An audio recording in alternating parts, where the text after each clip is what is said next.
everybody. We're going to get started. Can you guys please take your seats?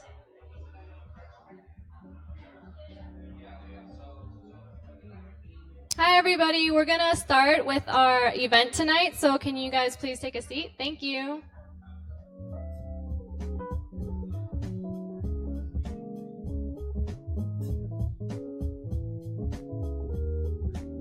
Wow, it's a full house today. How is everybody doing tonight? Not so good. Let's try that again. How's everybody doing tonight? All right, great. All right, show of hands. For how many of you is this your first time at FutureWard? Wow, okay, so we have a lot of new people. How many of you is this your first time in Taipei? Wow, okay, welcome to Taipei, welcome to FutureWard.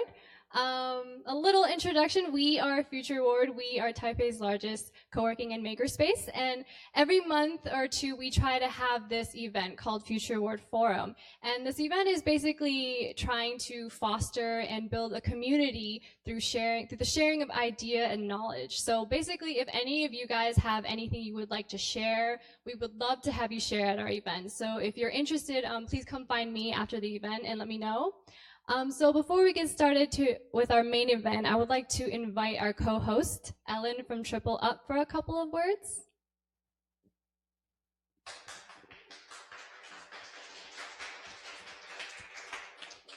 Hello. So I'm gonna do a quick introduction about Triple. Then we will hand to our staff to share about their experience using our matchmaking platform. So my name is Ellen. I'm working as an international partnership around the Triple. And Triple means we represent the Taiwan Rapid Innovation Prototyping League for entrepreneurs. So basically what we do is we are a matchmaking platform that help global hardware staff to connect with suppliers in Taiwan, supply and resources in Taiwan. And it's a government initiative. It's been funded by Ministry of Economic Affairs, and it's executed by E3, Industrial Technology Research Institute. And this platform has been running for more than 2 years until now. So basically what we do is we connect, we are kind of like one-stop service to help our staff to connect with different type of outsourcing suppliers in Taiwan. So at different stage of the product development of the projects, we will help them to match the right partners. And besides that, we also have the member that's from nonprofit R&D centers or university resources. So if will help the teams to connect those resources and help them to trying to come out with new features or trying to add value on top of their current project. So what we do is we're trying to have the win-win ecosystem where staff have the trends and direction and technology requirements to our members, and we leverage the Taiwan OEM and ODM experience over the past 30 years to help our staff to commercialize their products. Currently, we have more than 400 members in our platform, and it's still increasing. And each project, if you come to our platform and submit your request and requirement, we will assign a dedicated PM. And this PM is basically the PM that help you to facilitate the matching process. That means that help you to find the right partner, make sure the process goes well, and you find what you're looking for, and the partners in Taiwan find the match the project that are interesting to work with. And a little bit snapshot of what's the progress so far. And we have more than 40% of the case coming from international. And each year we have more than 100 projects coming to our platform and trying to find the right partners for their project. And for the past 2 years, we have accumulated over 60 successfully matched cases. So to end up like here, and Triple is the platform that help you to make innovation happen. And next one, we because tomorrow is gonna be an Innovate show, and we have invited one of our successful case, and the project owner is actually here and will be here for the 1 month to complete the golden sample. And it's Machina, and they're working on the OBE, out of body experience technology. It's a technology that turns your body into immersive controller for virtual reality. So that's what Antonio, and he will be sharing with you their experience working for Triple on the Triple platform. Thank you. Hello, everyone. My name is Antonio. I am co-founder of Machina, and Machina is a wearable technology brand that amplifies the human capabilities doing smart clothing. I'm really excited to be here and share my experience with Triple, LN team, and also Marco and FutureWard. It's been amazing. I've been here almost 1 month, and it's been like a really good partnership with them. They help a lot with finding the manufacturers. We do wearables, so it's kind of difficult to merge fashion and technology and find the right manufacturing into clothing, into electronics, and how we integrate it in both. It's kind of a truly challenge, but here we find 3 industries that are electronics, apparel, and also injection molding. So it's been really easy for us to make all the samples really quickly, and the quality it's been great, and we are really satisfied with the results. So this is a product that we did in the past.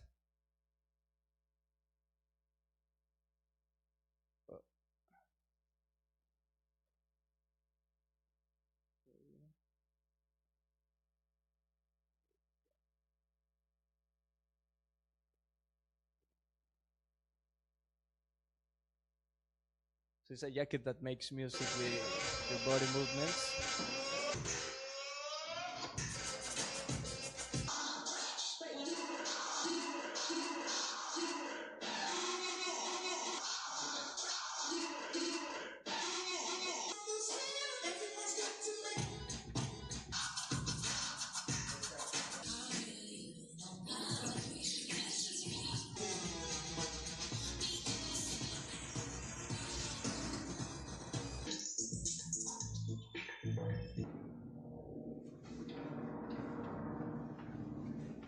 So we have a lot of fun doing this, but the main challenge that we have here it was mass production. So we couldn't fulfill any like big orders. Everything was like manually made. So here we are really happy with the help of Triple to right now do a lot of products and start integrating our sensors into different kind of clothing. So I really recommend Triple's platform, and yeah, thank you very much.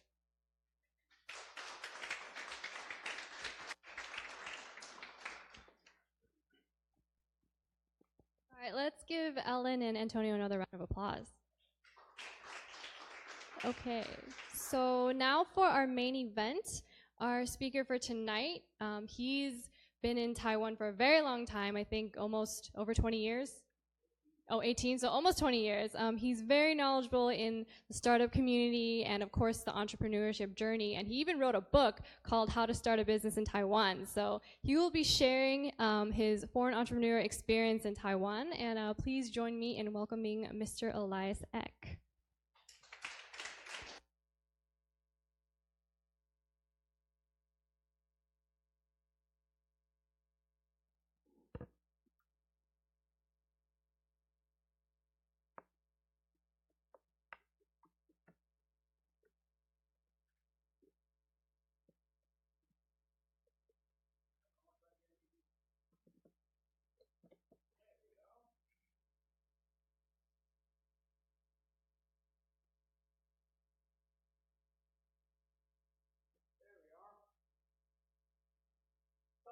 you think I need the microphone?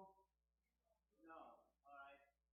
Let's dial up the, I call it my sergeant's voice. Hopefully you can hear me. Yeah. Okay. Hi, everybody. My name is Elias. I am apparently not online. Oh, there we go. I am from Sweden. Any other Swedes in the room? Really? Great. Anybody have been to Sweden? 2 people. Cool. Why?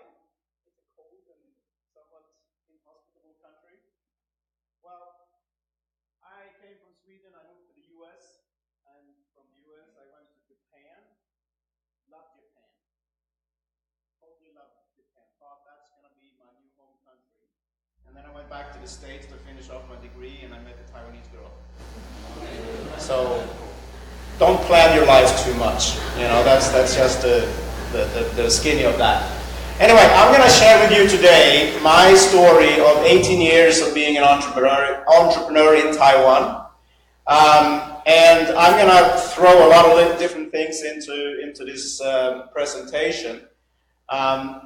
If at any time you have a question, just raise your hand, ask it, whatever, okay? I'd rather see this speech going with me sharing whatever it is that you're actually interested in. Okay? And if there's something that I'm saying you don't understand, then you raise your hand and say, what the heck? Ja? Ja, men då tar vi och pratar på svenska för att se om det är bara några stycken som fattar. Ja? Good, thank you. So, I came to Taiwan in the year 2000. And the very first business that I wanted to do in Taiwan was that.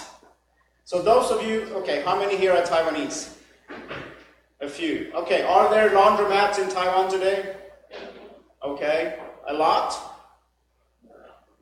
There's a few here and there, right? Well, 18 years ago there were exactly 3.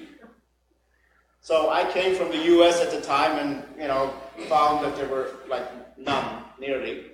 And I figured this must be a market. So I started figuring out how it is to start and own a laundromat in Taiwan. And I became a member of the American Coin Laundry Association just to, you know, really immerse myself in a new industry. Eventually, I gave up on this idea. I needed 3 million Taiwan dollars, and at the time, for me, that was a very big amount of money. So I didn't do that. Instead, I started Taiwan's very first gay and lesbian web portal. I'm not gay, I'm not lesbian, but I did know about how to do website. By the way, that exact website I didn't do.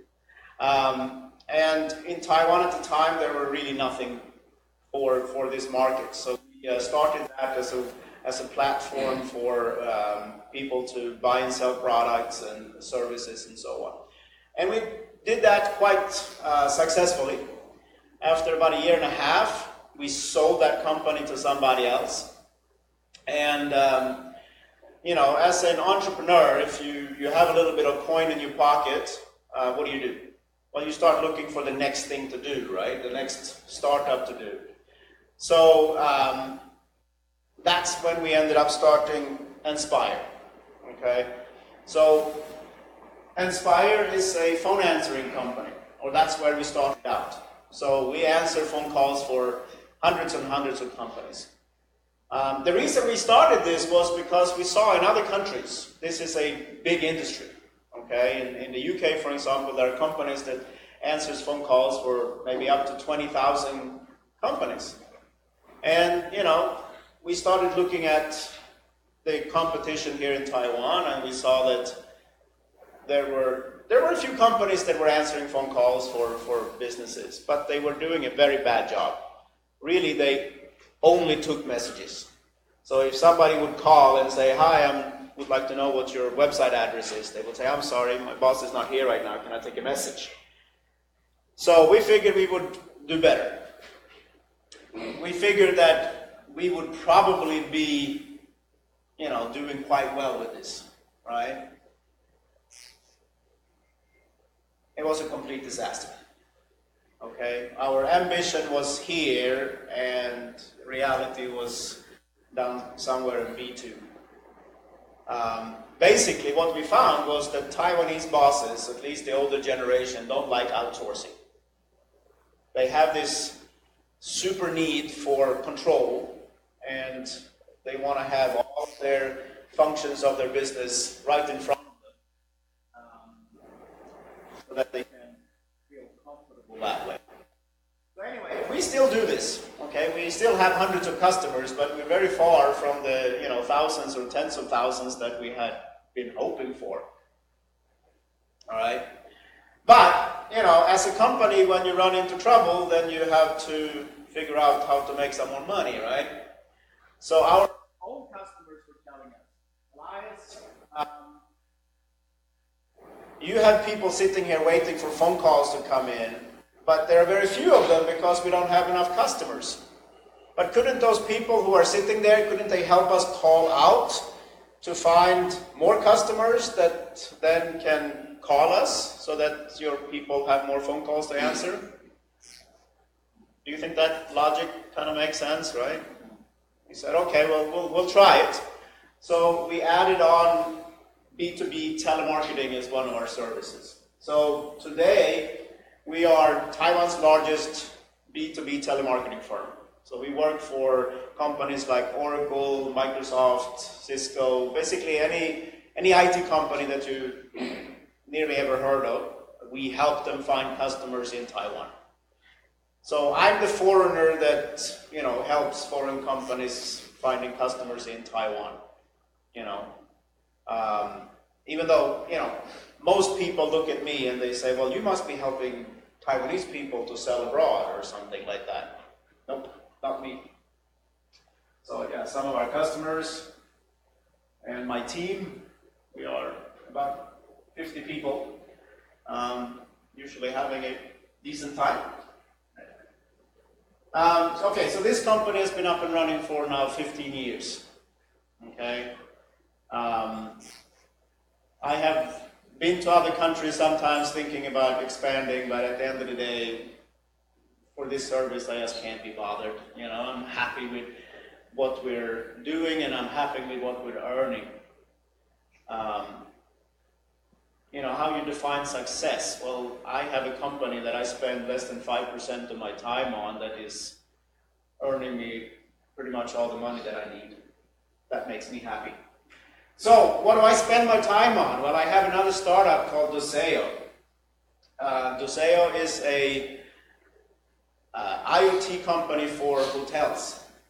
Okay, so if you're a guest at the Shangri-La Hotel down on Donghua South Road right now, you could be downloading an app to your mobile phone, and you could control your room, your air conditioner, your lights, your TV, your curtains, everything from your phone. Which is maybe cool, but the even more cooler part of that is that the hotel is now, for the first time, gaining central control over all of their hotel.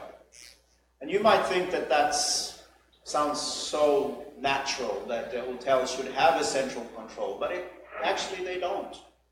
Okay, I have visited more than 100 hotels by myself, and not a single one of them have a central control. So when you, as a guest, when you are leaving a hotel and you're taking that key card with you, that hotel room is now going back to a preset.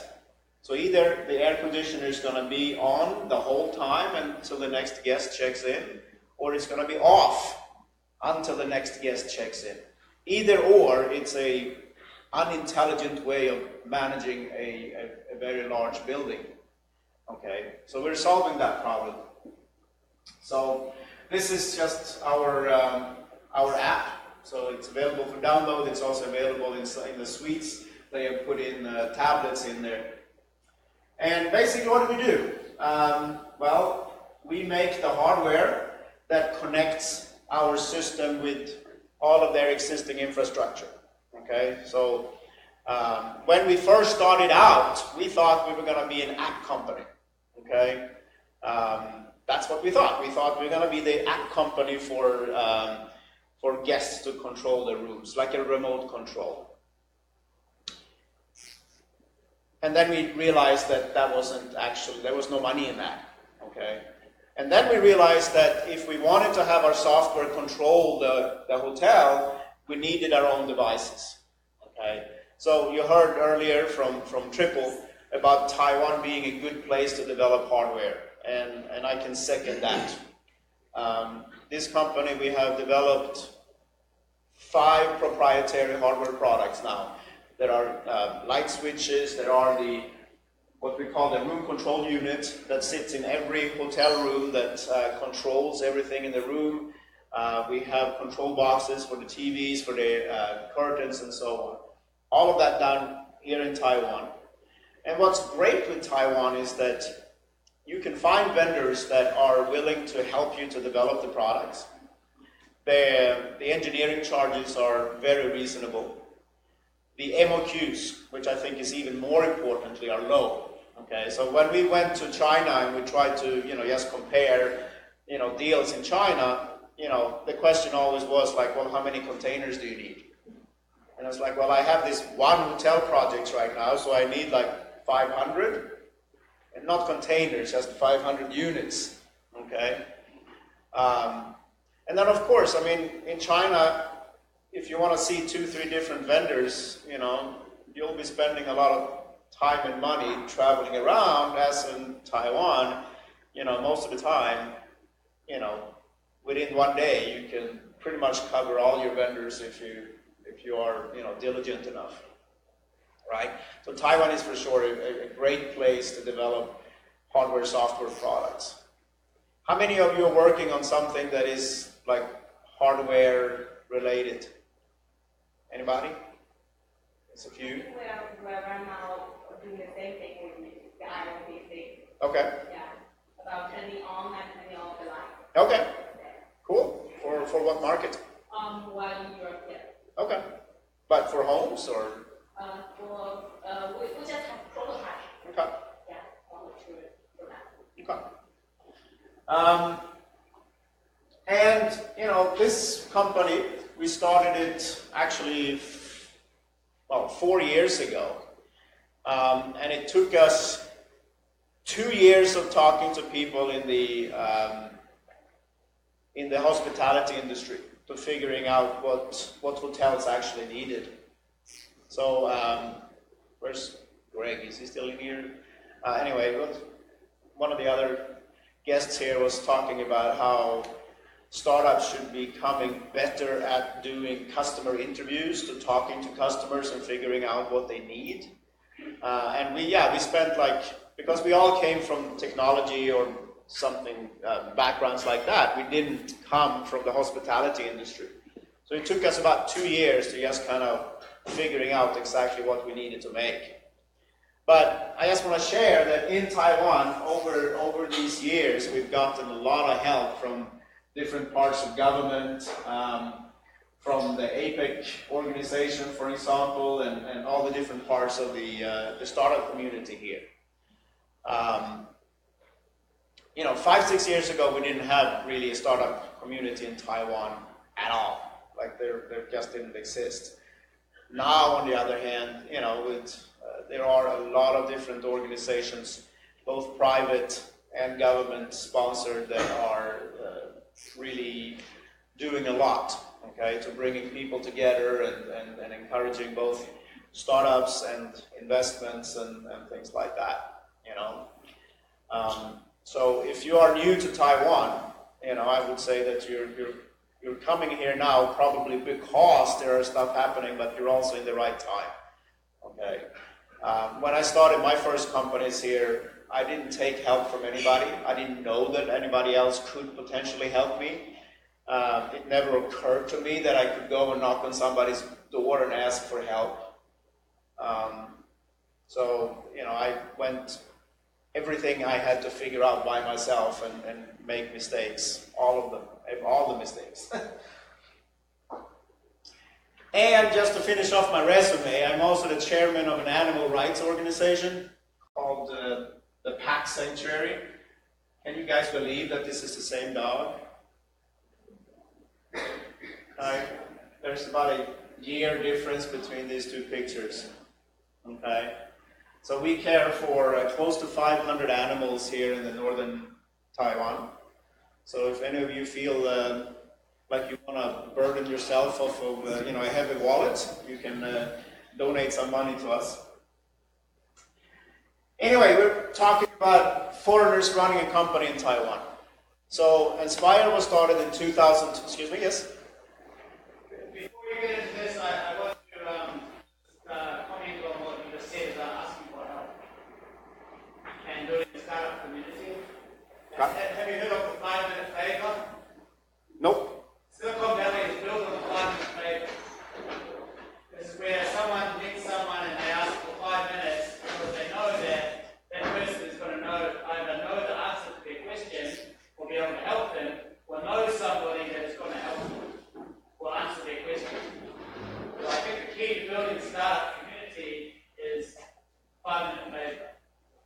So maybe you've learned about this since then, as you say, you didn't expect that anyone was going to help you, or you never even thought that existed. Right.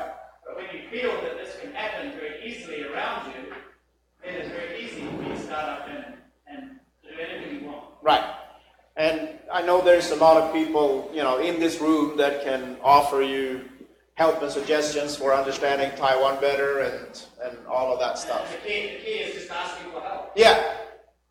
I knew that now, 18 years ago, I had no clue.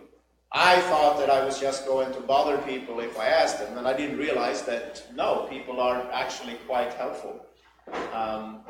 So, yeah, I would definitely say that I agree with that. Just start knocking on doors, start asking questions, and of course be ready to reciprocate and try to help the person helping you one way or another. But so exactly for that reason, okay, when Inspire had been running for about 3 years, and I had started to get to know a few more foreigners that were starting companies in Taiwan, I decided that, but what I found was that everybody had the same questions over and over and over again. So I decided to organize an event specifically for foreign entrepreneurs in Taiwan. This is back in 2005, and I figured it would come maybe 20, 30 people, and we had 127 foreigners showing up.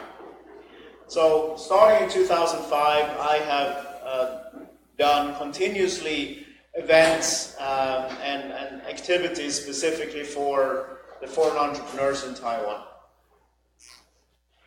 And as Stephanie mentioned, I wrote a book called How to Start a Business in Taiwan. 5-6 years ago, I was on my way back to Sweden, and I stopped in Bangkok, and I walked into a bookstore at the airport, and there was a big bookshelf, and it was all just the same book, How to Start a Business in Thailand. And I'm like, how come we don't have a book like that in Taiwan? Nothing that kind of collects up all the information that you need. So when I came back from my vacation, I assembled a large team of interns, and they helped me kind of gather the information. It took me about 2 years to get all the information together. So, not to give you the hard sales pitch, but if you're, new to Taiwan and you want to learn something about how to start a business here, it is probably the best resource. So why do I care about foreign entrepreneurs? Well, I like to talk to the Taiwan government from this point of view, okay? I very often show this slide to the Taiwan government, and I say, what do these 3 companies have in common? They got started by Taiwanese. Well, they were started by, each one of them had a co-founder that was born here in Taipei. Exactly. And, very, very few Taiwanese people have a check on that. But once you start kind of talking to them, yeah, okay, I think I've heard about that. Taiwanese people started that. And I says, yeah. So foreign entrepreneurs co-founded those companies in the US, right?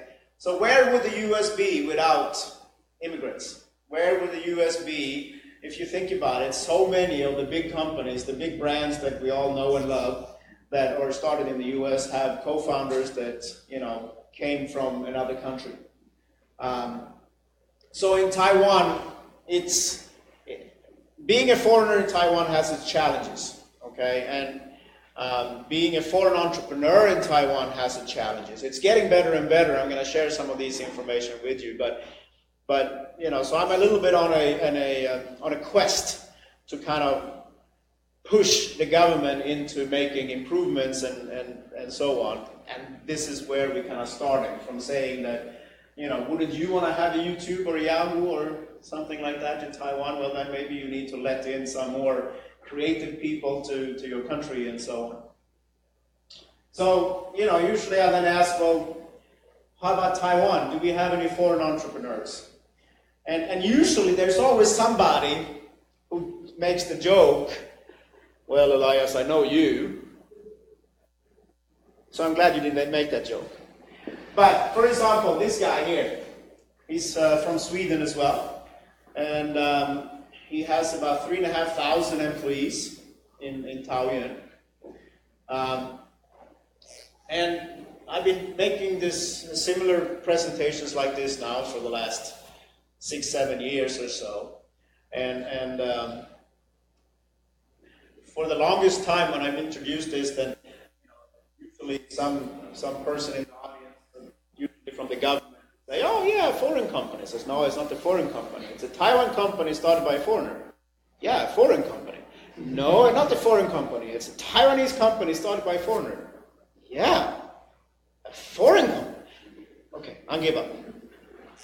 Anyway, just talking about, you know, also about how foreigners contribute to Taiwan.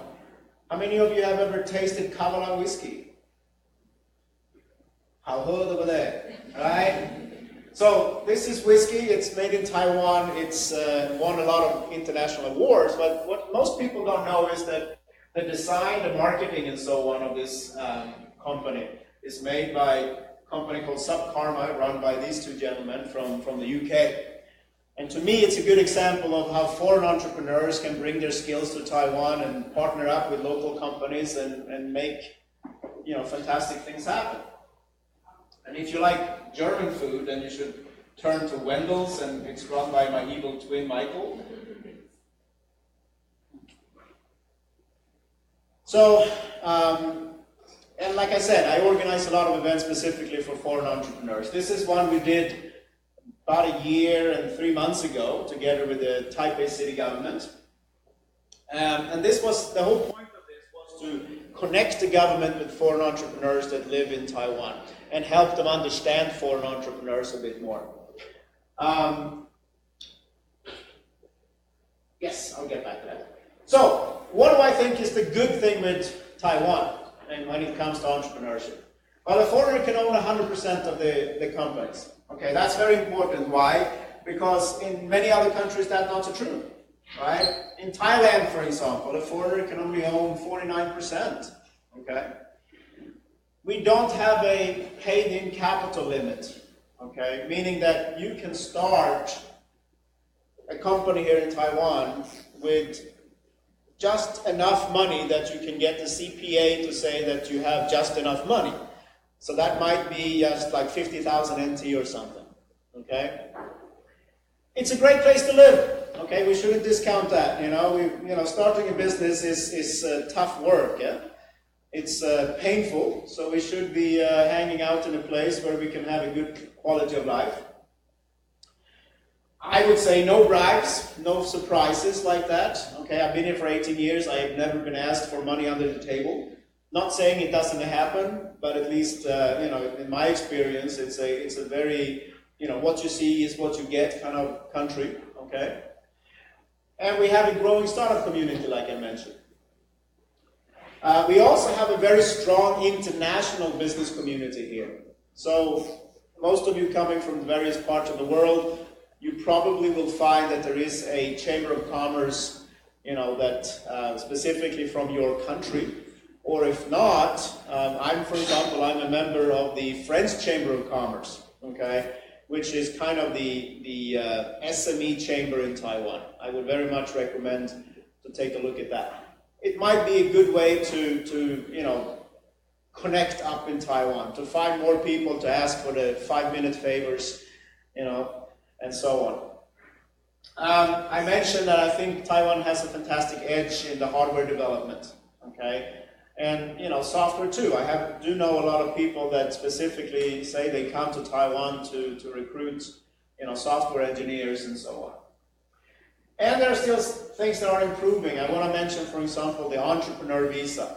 And I will talk a little bit more about that. It used to be a little bit tough to start a company here, especially if you had one that had a bit longer runway before you would reach profitability. So the ecosystem, I mean, there's a million of these maps out there, but, you know, basically I just want to show that there are, you know, a lot of different pieces here, you know, whether you're looking for, you know, accelerators and, you know, co-working spaces. What happened to my FutureWard logo? It's not there anymore. A lot of the universities do a lot when it comes to entrepreneurship these days. And like I said, the foreign communities. So I would say, while it's not huge yet, it's all the different pieces that you need is definitely here. So some of the very specifics of running a company in Taiwan, okay? If you want to run a company in Taiwan, somebody has to step up and be the Futsure, the responsible person. That's just the law. And very often foreigners, they kind of sit down and they want to start something. And if they have one Taiwanese co-founder, usually the Taiwanese person ends up being a Futsure, just by default. But here's the problem, okay? The Futsuren is the one who is legally responsible for what happens with your business towards the government. Another fun thing is that when you're talking to accountants and so on in Taiwan, quite often they will actually advise you to do things that could land the Futsuren in prison. I give one example. It's very common in Taiwan for people to borrow money towards their paid-in capital. And what most people doesn't realize is that the Futsuren could go to prison for 3 years for doing this. Now, you think that if you go to a fully licensed, you know, CPA, that you're just going to get advice that are all, you know, proper and legal and whatnot. And yet, very often we get these kind of, you know, advice. Just because they are common practice doesn't mean that they are legal. So, when you're starting a company in Taiwan, I would very much advise you to read Article 23 of the Company Act, just so you know what you're getting yourself into. You know, if you're going to be the one amongst your co-founders to, you know, to be the leader, so to speak, then you better also know what your responsibilities are. Like in most countries, you have a bunch of different business entities. The one that you really just need to care about is the company limited by shares and limited liability companies. I've never heard of a foreigner that uses any other than those two. For foreigners, work permits and, you know, visas are important. Okay, so basically you could say there are two types of work permits. One is for the general manager, right, the entrepreneur that is going to be the boss, and then there is for all the professionals going to work in your company. And it used to be, okay, now this is a very complicated slide, but the skinny of it used to be that if you started the company here and you're going to be the boss, okay, first of all, only one person can be the boss and get that visa as the boss, okay? The other problem is, according to the proper rules, is that the second year of operation, you need to reach at least 3 million Taiwan dollars in revenues. Well, for some of you, you're probably thinking 3 million Taiwan dollars. It's nothing. Simple. Easy. But some other people might think, well, it's going to take me longer to get my company ramped up. For example, I have a friend who runs a gaming company, you know, and he says, look, I'm going to be investing a ton of money, but we're not going to have a single dollar in revenues until like year 3. How is this going to work?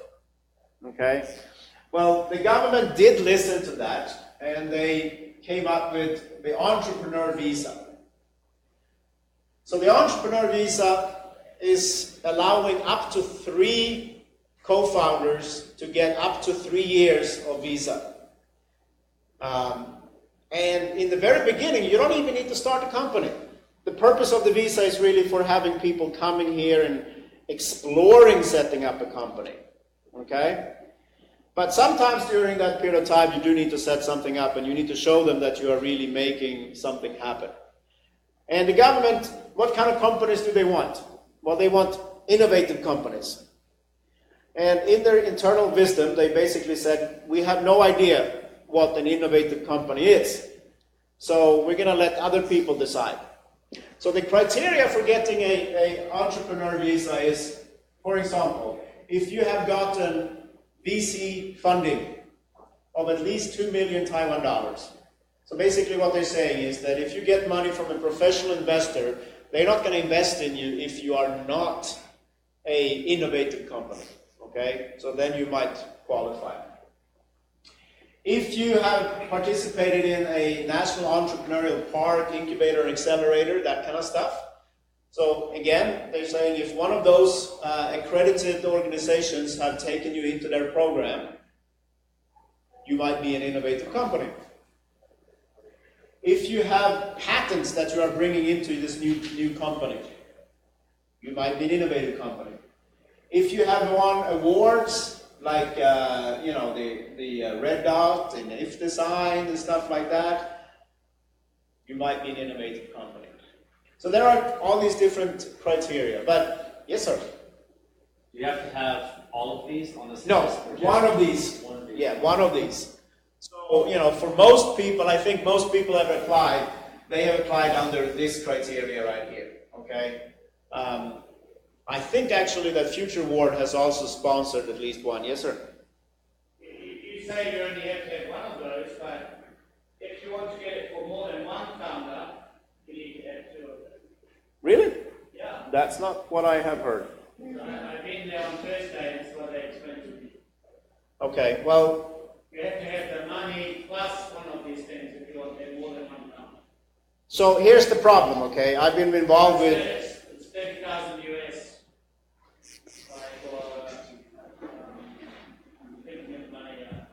Okay, so here's the problem, Michael.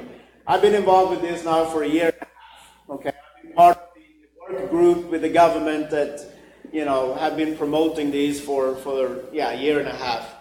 And the problem is that the government never really settles on what the exact rules are. And half the time when people are calling, they get different answers.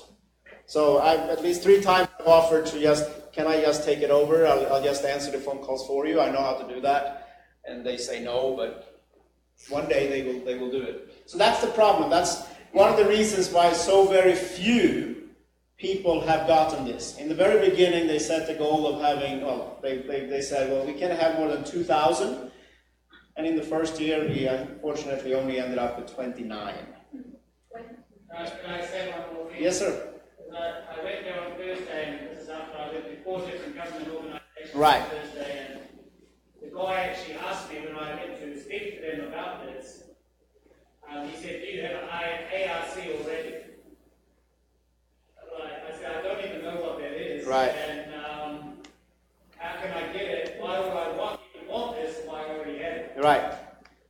So if anybody here has questions about this, you can also come and talk to me, and I can put you in contact with the people that at least claim to know what they're talking about.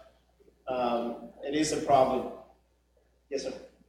So, for the 1 million that needs to be invested by the entrepreneur, you said earlier, if that's borrowed, that's going to be illegal. Yeah. So if I get $1 million from a VC, that doesn't count. Well, so okay, if you borrow the money, put it into a company, and then withdraw it, right? Yeah. Now, it's one thing if you go and borrow the money for your paid-in capital and you invest it there, and then you have to pay back that money. That's fine, you can do that. But you're not allowed to borrow the money, show it to the government saying, I have this money, and then you go and pay it back to the guy, and there's just this black hole in your balance sheet, right? But that $1 million means that either that could be from a VC, $1 million, or I get $2 million from a VC. So here's the thing, right? If you do this, look at here where it says, an entrepreneur has invested at least 1 million in an innovative startup and is a representative of that company. So what is an innovative startup? Well, it's one of these. So that's maybe where you're ending up with the double advice, right? So the government really wants your foreigners to come to Taiwan, okay? They really want you to come. Unfortunately, they have a little bit of a hard time deciding who should be answering the phone calls. So that's where this is a problem. But I do know quite a few people that have received their entrepreneur visa, so it is possible. I know several people that have gotten renewed for their second year and so on. So it is possible, okay? So if you want to know of exactly the people that you should talk to, if you want to know the advisors that can help you, you can come and talk to me. So if you want to find employees, the biggest website in Taiwan is this one called 104, okay? It's the most dominating job search website there is. I also direct you to this one. This is the Contact Taiwan information. That's a government website that is specifically for helping Taiwanese companies to find foreign talent. Now, if you're setting up a company in Taiwan, you are a Taiwanese company, right? So if after, as soon as you set up, if you want to hire foreign talent, go and talk to them, Plus that way you'll have, so to speak, half a foot inside of this whole, government visa, machine, right? Like I said, I am a member of the French Chamber of Commerce, so I have to, do some promotion there. The French Chamber also have like a headhunting service that I would highly recommend if you want to hire people, especially foreigners. But for example, somebody here mentioned to hiring programmers. And in my experience, hiring programmers in Taiwan, the best way to start, I think it's the same everywhere, is to attend community events, specifically, user groups, for example. If you're hiring people within the Microsoft, stack, so to speak, then the MVP events. But you should also know that salaries for programmers have gone up quite a bit in the last few years. So there's competition for those people. If you want to hire people, then you need to also be aware of that it's not just the salaries that you have to pay, right? On top of salaries, you also have insurance costs. So health insurance and so on. And you don't need to look at this. This is just kind of laying it out. But the important part is that it's going to count very roughly about 20% extra on top of a person's salary. And then you kind of get your cost for somebody that you're hiring. Now, if you would hire somebody who is a really green person, you might also want to point out to them that when they get their first paycheck, it's going to be a little bit less than you agreed upon. Why? Because the government takes their share. I've actually had some employees that came up to me on like their first payday, and they're like, "So you stole the money from me?" What do you mean? Well, we said, 25, and I'm just getting 24 something. I says, "But not me. Government did that. That's your health insurance. You're welcome." But I'm from Sweden, right? In Sweden, I think the rule of thumb is that you're adding about 50% on top of somebody's salaries for insurance and stuff like that. So for me, I think this is very reasonable. Money and banking. Unfortunately, Taiwanese banks hate foreigners. It's just a fact of life. They do. If you want a credit card, for example, you're probably going to have to work a little bit for it. It's quite often when a foreigner goes into a Taiwanese bank that the person there is going to say, "I'm sorry, you're a foreigner. Taiwan law doesn't allow me to give you a credit card." And that's when you need to say, "Bullshit, Taiwan law has no such problem. Are you sure you don't want me as a customer?" And if you go to a few banks, you will find somebody who will, accommodate you. There is no such thing. Also, a lot of banks will say, well, you need to have a local guarantor, and that's also not true. Just keep on walking. And, the best way is in everything else, find somebody who already has, a relationship with that bank and walk in their branch with them. And, after your friend threatens to leave their bank a couple of times, you'll get what you need. So that's a problem. Another interesting thing I always find to be funny, those of you who have just been here for a little while, have you been for like 7-Eleven or whatever and you get the receipts and you have noticed that the person in the store are very, very adamant about giving you that receipt? Did you know that it's also a lottery ticket? Now that's innovative in my mind. That's social engineering in how, you get people to really want to hold on to that receipt. Okay? But, so here's the funny part. A receipt, in Chinese we call it the fa piao. And, you could translate that in two ways. Okay, so the Taiwanese people in the room, or if you speak Chinese, how would you translate the word fa piao?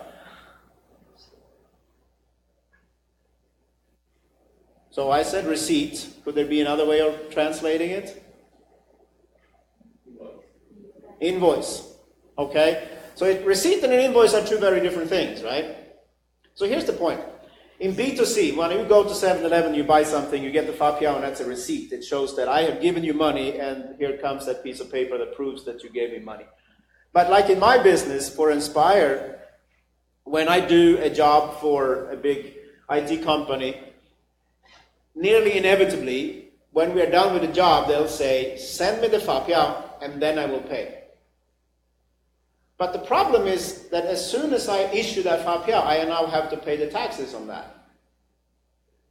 But, if you're dealing with a big company or even the government, they might take a little bit of time to pay, right? So when I was first starting out with Inspire, I had several times when we were maybe done a several $1 million case, and now I have to sign that fa piao, I send it to the customer, and then guess what? I have to give 5% to the government right away. And I'm like, well, but I haven't received the money from the customer yet. Nothing to do about that. So it's one of those quirks, as being, you have to learn the hard way that you need to have that available, or maybe find a way to convince your customers to pay you faster. So taxes.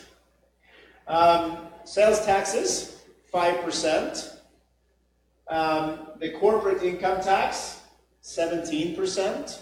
It's one of the lower that I know of. And then, personal income tax, range for anything from 5 up to 40. Okay. Which I find all these to be quite reasonable. But again, I'm Swedish, so, we once upon a time, we had a famous author in Sweden that complained about the fact that she paid 102% in taxes. So, offices. Finding an office in Taiwan can be a bit challenges. When I found the place where I'm in currently, I looked at 70 spaces before I picked that one. A lot of spaces are just drab and boring. If you want to stay within the Taipei area here, you're going to look at about 800 to maybe 3,000 Taiwan dollars per ping. So ping is 3.3 square meters, or 35.5 square feet for those who are so inclined. I would very much recommend you to take a look at co-working spaces and so on, like FutureWard. I think that is for sure, the best place to start. Again, that when I started out, I don't think there were any co-working spaces in Taiwan. I think the first one opened up maybe 4 or 5 years ago. And so, when I started out, it was first, trying to find the smallest, independent office that I could find and figuring out how to afford it. So some of the issues being a foreigner in Taiwan, I already mentioned the, yes sir? Can you use these co-working spaces as your address to apply for You can. So the problem with that is, okay, you have to have an address, yes. The Ministry of Economic Affairs have no problem with you using one of these places, okay? However, the tax office doesn't really like it, okay? Especially if you are completely virtual. Let's say you're mostly working from home, but you're using the virtual office service. The tax office really would like to come down and see a desk. But if the co-working space have a good relationship with the people in this area, then it should be possible. So I don't know how they do here, but for example, the French Chamber, they also have a business center, and they have 50, 60 companies that are all registered using that address. So it should be possible. So I mentioned banks as being a challenge for a foreigner in Taiwan. Telecoms can be a challenge. Getting one phone number, fine. But for example, I had one friend, been living here for 24 years from the US. And he walked into his telecom and he said, my two daughters are like 11 and 12 now, and I would like to get some more phone numbers for them, they can have their own phone. And the lady behind the counter said, I'm sorry, but as a foreigner, you can only have one phone number. And he says, lady, how old are you? He says, well, I'm 20. I said, well, so I have been a customer of your company longer than you've been alive, and you're still telling me you can't trust me with more than one phone number? Yeah, I'm sorry. So there are some challenges. We have to work on them. As we talked about a lot about the residencies and stuff like that, like traditionally, up until recently, if you wanted to become a Taiwan citizen, for example, you have to give up your original passport, right? So a Taiwanese person can go and become Canadian and American and Swedish or whatever. That's fine, but as a foreigner, if you want to come into Taiwan, then you would have to first renounce your original passport, and then you can apply. And if you get rejected, guess what? You have no passport. And there has been quite a few people that have ended up in that situation. So now, since January, there is an opening.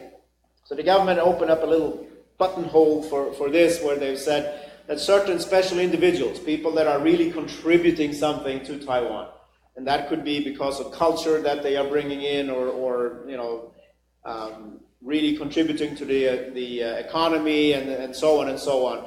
Certain individuals, they can apply to get their nationality without giving up their original passport.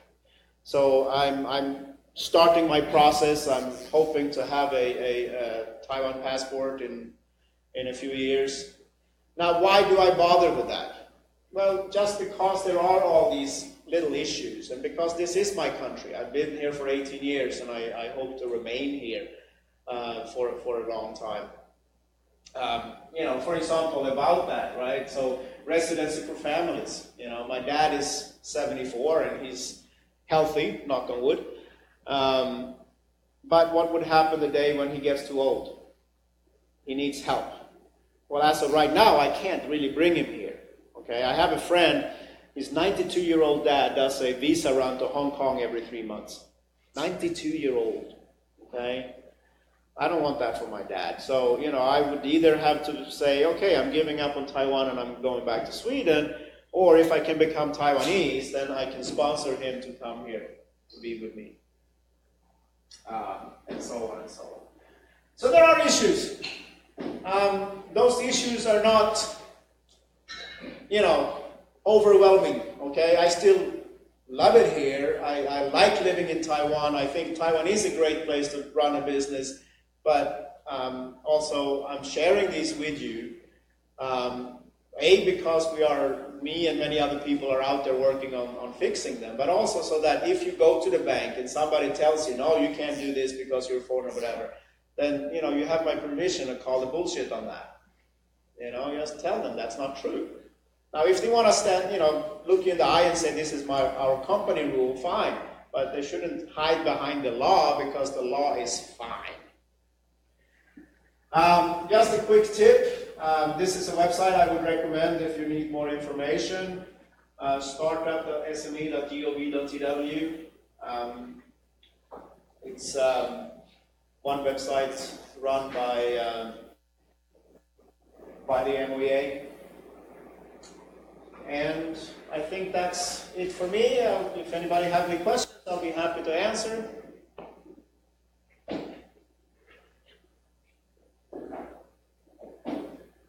Yes, sir.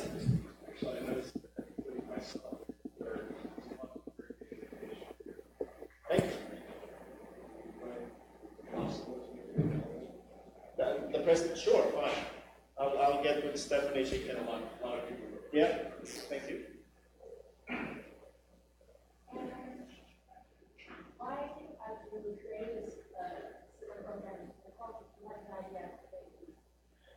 Yeah, so one of my good friends, he was in bed one day in a hotel with a bad shoulder. And he was trying to reach for the light switch, and he couldn't reach it. So then he said, how come I don't have that same switches on this side? There got to be a better way. So that's when he started thinking about having these, you know, remote controls to the room. And then he went out and he started collecting friends together that had the right skills and connections and money and so on. So like I told you, Inspire takes up about 5% of my time. So I got to do something with my time. I'm obviously not in the gym all day. So, yeah. I'm sure I will start many more companies before I, you know, take the dirt nap. One of the biggest problems I hear about, or I should say maybe a roadblock, is that for a foreign company, when they want to register in Taiwan, the common time I hear is 1 year. So do you hear that a lot as well? Or No. Register? What's the usual average time that companies go? In my experience, if it's taking you more than 3 months, then you're probably not talking to the right, you know, CPA. But no, that my experience, and like I said, I know a lot, so I know a lot of people. So yeah, I would say 3 months. But I do know of some people that have taken a year or more. Okay, but yeah, It's just the wrong. It just comes down to not a good CPA. Well, so the toughest thing for most of the people that have taken like a really long time, it usually comes down to preparing documents in their own countries. Okay, and there is a long procedure to that, and that they are somehow not getting the paperwork together or whatever. But the procedure is once you are in Taiwan and you have the paperwork quite quick. You know, I mean, it's not like in some countries you can go online and you can start a company in 20 minutes. I don't think Taiwan, you know, will ever get there. But I mean, in terms of, yeah, about 3 months. If you're Taiwanese, it takes maybe, 4 to 6 weeks. So, the difference is just, you have to get, actually as a foreigner to invest here, you have to get an approval from the government to make an investment. Yes, sir.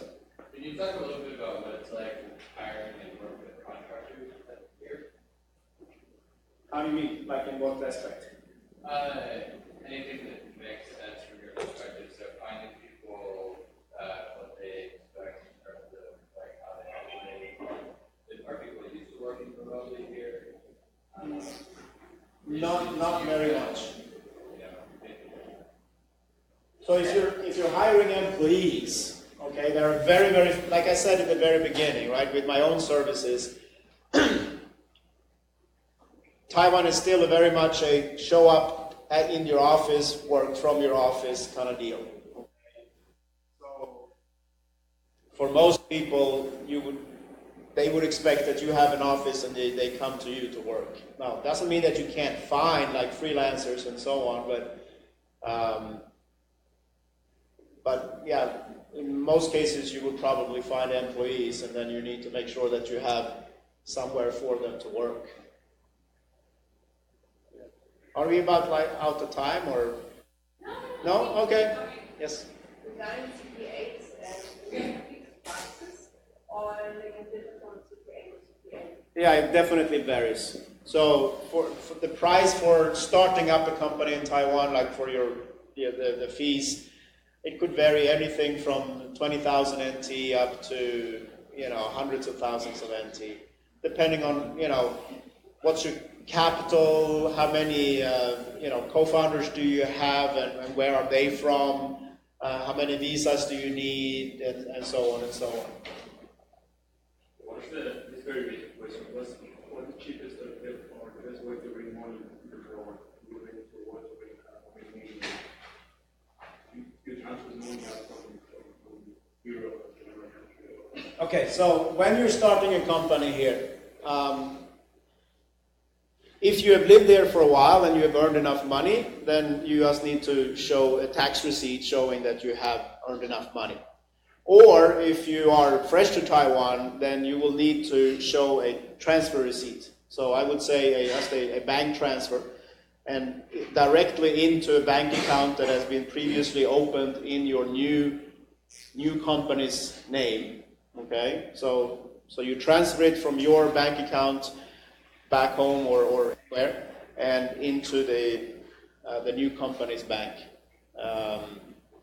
Actually, I think you don't have a choice to do it any other way, because they want that transfer receipt, and then the bank needs to issue a piece of paper showing that you have enough money.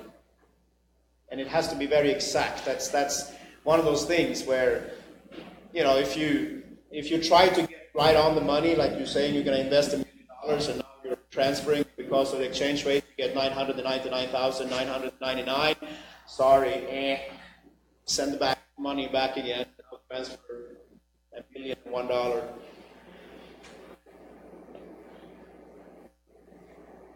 What about for setting up a subsidiary in Taiwan? Would it still be under the same processes? Yeah. A subsidiary, a fully owned subsidiary, it's just a Taiwan company with a foreign boss, a foreign owner, so it's exactly the same.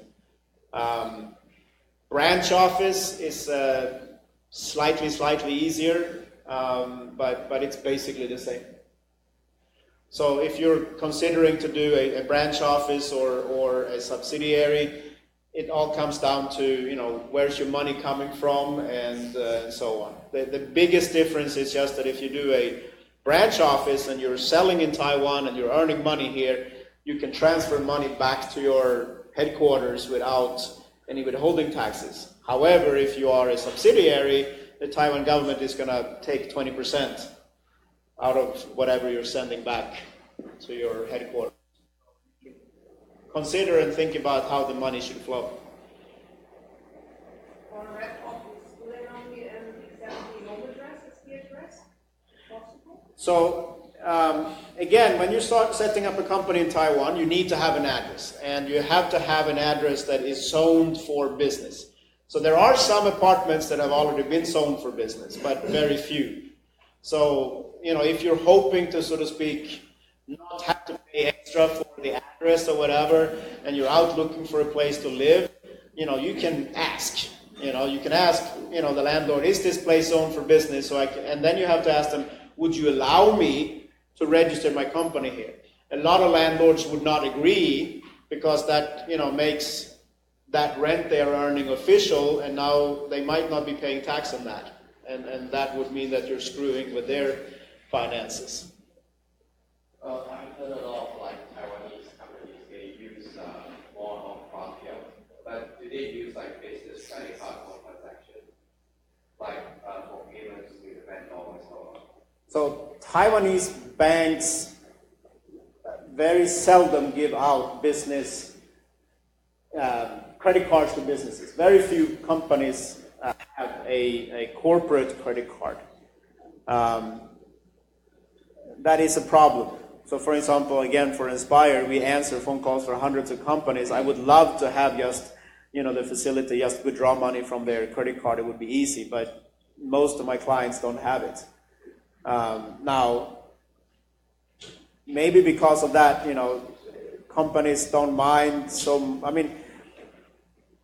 like back when I lived in the States, when I ran a business there, if I had used my private credit card to buy something, my CPA would really not look at that very happily.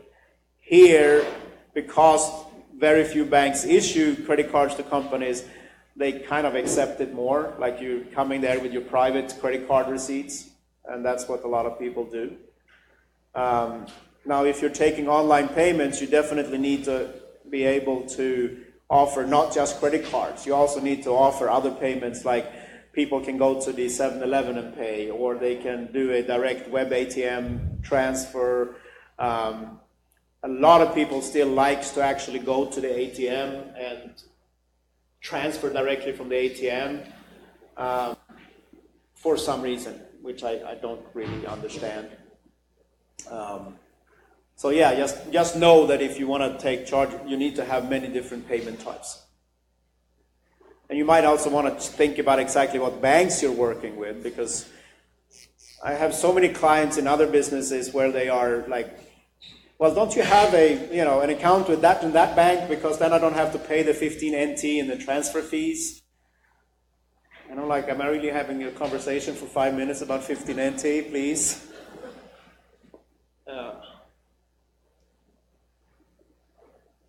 That's what they do in Taiwan. You have maybe 8 bank accounts to run your business. Yeah. Because your suppliers or your customers, they use that bank. And it's just ridiculous, but that's why there's so many banks in Taiwan. Yeah. And, most companies will require their employees to set up a bank account with a specific bank. So, a lot of people, if they've changed, jobs a few times, they have like a whole stack of bank books, I have like a couple of hundred NT at, a lot of different banks. The bank books are just laying there. I can't be bothered to go and close them, Okay, last question for tonight. Okay, sorry. In case things don't work, how can I close my home? Is it easy to close it, or do I have to wait for a year? As long as your company still has a positive retained earnings, so you're not like into the negative range, it's not that hard. Now, if you have already dipped below, right, so that you actually have to do like bankruptcy, then it takes a long time and it's a lot of effort. Yeah. Does Inspire have a dragon boat tomorrow? We do not. Maybe next year. Yeah, I probably should. Yeah. Okay. Right. Well, thank you very so much. Let's give Elias another hand.